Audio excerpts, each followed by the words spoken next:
Hey, good morning, everyone. Sorry for those technical difficulties. I had to start the webinar, so now we are up and running. And welcome to March Housing Stat. So just to begin, I'm Shannon Slade. I'm going to do a quick introduction, just sort of overview of what the Priority Stat program is, and then we'll jump over to both Amy and Kat, who will be doing presentations on returning vacant housing stock to market and affordable housing stock, and presenting on the dollars spent or leveraged on construction or preservation of affordable units. So quick review, our housing stat mission, similar to our other priority stat programs, is to ensure an adequate supply of safe quality housing options for all our citizens. We have a few KPIs, or key performance indicators, that we use to measure our progress on these. And within those KPIs, we have a series of smaller metrics. So our first KPI is to create and maintain diverse, safe, and vibrant neighborhoods. Our second KPI is to increase the supply of low-income, affordable, and workforce housing. Our third is to decrease the number of individuals experiencing homelessness. And our fourth is to improve the regulatory environment to reduce barriers to housing production. So this all falls under our larger performance measure system. Priority stat really is how we assess how we're doing on the mayor's priorities and of the city's priorities through establishing regular meetings and regular measures of our work. And this is part of a larger ecosystem. So this is an opportunity for staff to share updates, propose solutions and request resources, as well as improving how we serve our residents. So it's a form of transparency. All these meetings are public, and it helps us use our time, money, and resources more efficiently. And the team, we have a cross-departmental team working on these projects. And so month by month, you'll see different folks presenting on different key areas. And I include this slide, I promise this last time you'll see this elephant, but I think it's a good metaphor for thinking about how we have to work on these problems together. We're all seeing different parts of the challenges in our day-to-day work, but if we all take a look at it together, we can really get a better sense of the picture and help each other achieve our goals. So we'll start off, we'll have Amy present from Livability. And Amy, let me get your slides up and we'll kick it over to you.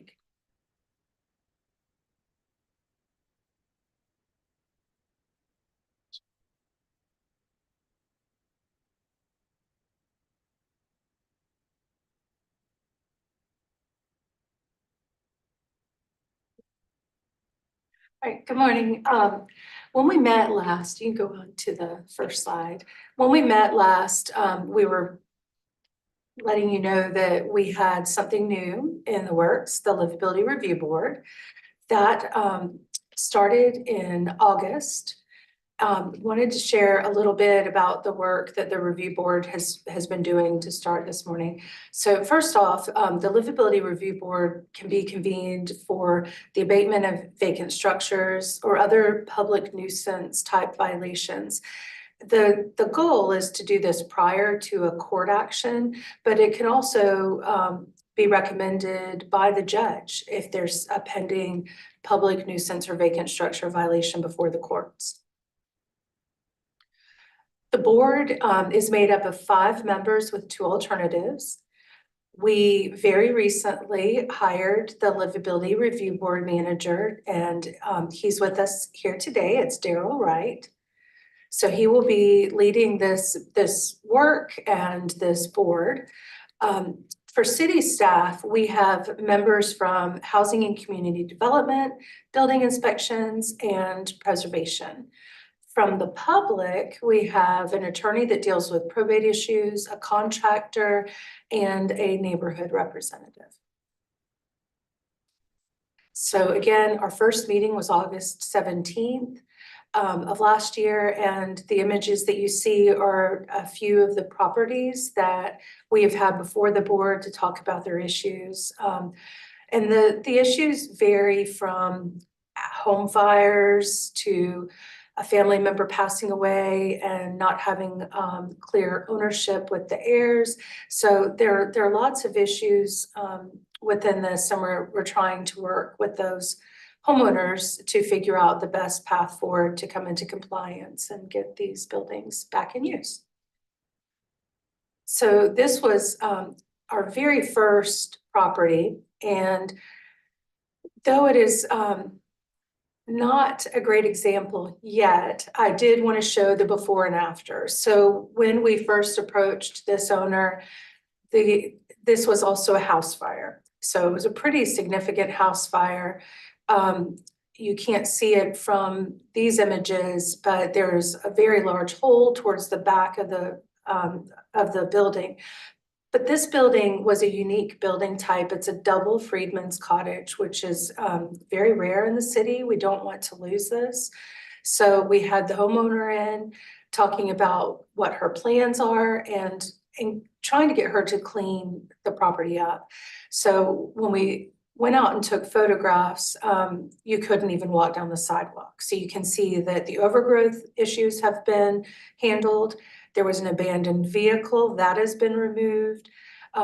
This homeowner has been working with the BAR staff on options, possibly removing part of the building to the rear where the fire took place. But so we've seen some action, still has a long way to go, but there's been progress, and we believe that this is happening faster than if we simply took them to court, which is what we would have done in the past. And I remember from last time you presented that the vehicles especially present some unique challenges, right, in terms of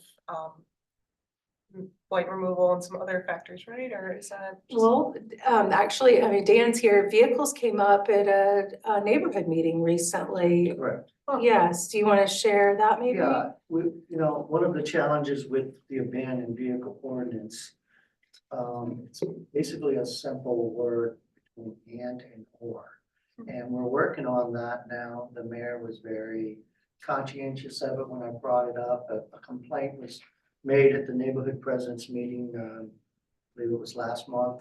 And the frustration was the ordinance states that if the vehicle is licensed properly and it is inoperable, it is a violation. What that means is it's got to be both. So if a simple word of or, it would make our processes more effective and be able to diligently deal with the abandoned vehicle. So to explain, someone can say, I've got a registered vehicle. It's registered. Doesn't run, but it's registered. So it conforms with the ordinance. We have a problem with that because then it's just the opposite. It's not registered, but it's running. They, start the engine. So with that one simple word, and Elizabeth Deek is going to be addressing the ordinance. So it'll make it more easier for us to say, no, if it's not licensed or not running, it's either or to give us more strength in that ordinance. Interesting, thanks, Dan. And before we move on from this, I didn't point out, one of the issues with some of the vacant properties is that they're not properly secured. So you could see in the image on the left that not all of the openings or windows were boarded. They are now. And something else that's not visible in this image is a very large hole on the left side of the property has now been enclosed. So they're, doing what they can while they figure out how to renovate the property to make it inaccessible, and also to try to keep as much water out of the building as possible too. And if I could just chime in. Of course. About the review board, I think so far it's been very successful. We feel that it'll continue to be successful. It is a voluntary process. People do not have to attend. We ask them to attend, but they want to. And it's basically staff and the experts sitting down with this individual. And each time, in my experience, and Amy, it's an aha moment with a lot of people like, wow, that's it? That's all I have to do? And these were obstacles. So the not having the knowledge of where to go, where to turn, which department to ask. We have everybody at the table. It's almost like a roundtable discussion. And the individual explains their challenges And we say, oh, that, all you have to do is this. We have community development here. They have resources, they have programs to help. We have this probate attorney and the attorney's like, all you need to do is this. And they're like, oh, I didn't realize it was that easy. Yeah, So I think that's why this is gonna be very successful. So it's just almost like a casual discussion and guiding them in the right direction of permitting, BAR, whatever they need to do to start the process. And I was nervous about this one because the property owner was not very, she was volunteering, but very standoffish. But once she came to the table, it opened up her mind and she became, the defenses came down. in other words. Yeah. She had this big wall up, but once we sat down, we went over and we've had her there twice, no, once. And, which we will continue, we were trying to bring them back. But, just that defense mechanism of dealing with city or the government and then explaining the process, you could see a big difference. It just Yeah. let the defenses down. So that's why we feel this will be a success. That's fantastic. Yeah, the empowerment sounds like it's a really huge factor in all of this. So, great. So, Thanks, Sam. I think we can go to the next slide, yeah. So, I also wanted to let you know how many properties we've actually seen before the board. We've met with 9 property owners so far. And these properties vary greatly. We have historic properties, we have non-historic properties, we have downtown properties, West Ashley properties. Some of them are probably candidates for demolition, others for renovation. But we've, started the conversation with 9 property owners. They're starting to make decisions and taking action on what to do with those properties. So I wanted to go back and give you some numbers. In 2011, the city was monitoring 386 vacant structures. That dropped in 2017 to 257, 2022 to 219, and currently we're monitoring 199. So these numbers will fluctuate. They may even go up at times, hopefully not. But we are, now that we have a livability review board manager and someone that's sole focus is vacant buildings, I think that we will have a better picture of what is out there. And we hope to have a bit more of a comprehensive review next time we meet with you to show you what is still vacant, what was renovated, what was lost, and just kind of share, what happened with these properties. And this is just an image. This information is showing all the vacant buildings. It pulls from the InterGov records, so it's just showing the locations across the city. So next steps, we are working diligently on, documenting all of these buildings, figuring out which properties are candidates for the livability review board, which ones may need to be escalated to livability court, and just continuing to do that work. Are there any questions? I know on the participants, just want to acknowledge and thank Deja and Logan from the mayor's office, Captain Bruder from police, and Sandy from GIS for joining us as well. Are there any questions or clarifications people have?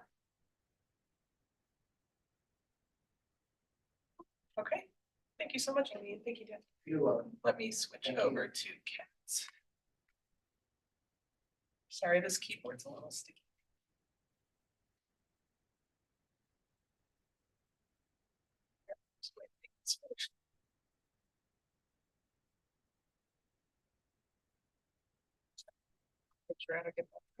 Okay.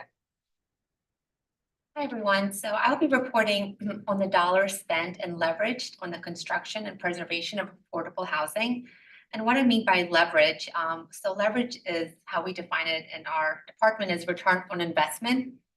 So before I report on the data and funds that were and are dedicated to affordable housing, I wanted to go through and list the types of or the definitions of the type of allocations that the city receives, both on a federal and non-federal level. So affordable housing fund are internal funds used to purchase and develop land deprived from fee in lieu contributions. For those not familiar with fee in lieu, it's when developers voluntarily opt in to the MU zoning, in which the zoning allows for unlimited density on the site, but in return, developers must include 20% of those units as affordable. Otherwise, the current ordinance allows the developer to pay a fee in lieu of building affordable units on site or provide land in lieu. The city receives up to $300,000 per year from a portion of the franchise fee of Dominion Energy and Berkeley Electric to provide affordable housing opportunities in the city. Bond funds are the funds that voters of the city of Charleston passed in 2017, about $20 million of bond referendum to assist in the creation of affordable housing to persons at every spectrum of the affordability range. Currently, funds are managed by the Charleston Redevelopment Corporation. Settlement funds were received from a legal settlement between the city and the Charleston Citywide Local Development Corporation, totaling $22.8 million. So federal funds that we receive, the Community Development Block Grant Program supports community development activities to build stronger and more resilient communities. To support community development, activities are identified through an ongoing process. Activities may address needs such as infrastructure, economic development projects, public facilities, installation, community centers, housing rehabilitation, public services, clearance and acquisition, microenterprise assistance, code enforcement, and homeowner assistance. The Home Investment Partnership Program, Home Funds, that provides grants to state and local government to create affordable housing for low-income households. And then the Housing Opportunities for Persons with AIDS, HOPWA program, is the only federal program dedicated to the housing needs of people living with HIV and AIDS. And under the HOPWA program, HUD makes grants to local communities, states, and nonprofit organizations for projects that benefit low-income persons living with HIV and AIDS and their families. And then the Home ARPA funds, that's the Home Investment Partnership American Rescue Plan program. It provides funding to home participating jurisdictions to reduce homelessness and increase housing stability across the country. And that was a one-time contribution. It's not a revolving yearly contribution. So now we'll jump into the numbers. So this is the current appropriation of funding for affordable housing and leverage in the next 4 to 5 years that we've committed. So we've committed over $3 million of federal funds for affordable housing, and we've leveraged over $108 million, and that's return on investment on all of the projects. Bond funds, we've committed over $18 million of bond funds, and we've leveraged over $203 million of projects. Settlement funds, we've committed over $10 million of settlement funds, and we've leveraged $60 million. And we've committed $900,000 of TIP funds, and we've leveraged over $22 million of TIP funds. So as you can see on the pie chart, the biggest allocation for affordable housing is bond funds. It's 56.8% that we've used bond funds for affordable housing. The second is settlement funds at 30.6%. 9.9% of HUD funds were allocated, and then TIF funds are 2.7% of TIF funds. And then on the bottom is the chart showing of how the HUD funding was broken down of federal funds per program year. So we're currently in our 2023-2024 program year. And as you can see, we've allocated $175,000 of CDBG funds, $328,000 of home funds, and 269,550 of HOPWA funds. And then we've received our home ARPA funds back in 2021, and we put that, all of that chunk into the affordable housing of over $1 million of home ARPA funds. And it's good to note that it takes on average about $350,000 to build a home, a door, a unit. So you can see that it's a lot of money, but it's really not enough to, as we're moving closer to our goal of producing $16,000 or 16,000 units of affordable housing in the next 2030. So we still need more funding. And if people want to dig into this information a little more, would that be looking sort of on the housing Yeah. page? Okay, great. Any questions, either in the room or? Yeah. Anyone on the Zoom with any questions, clarifications?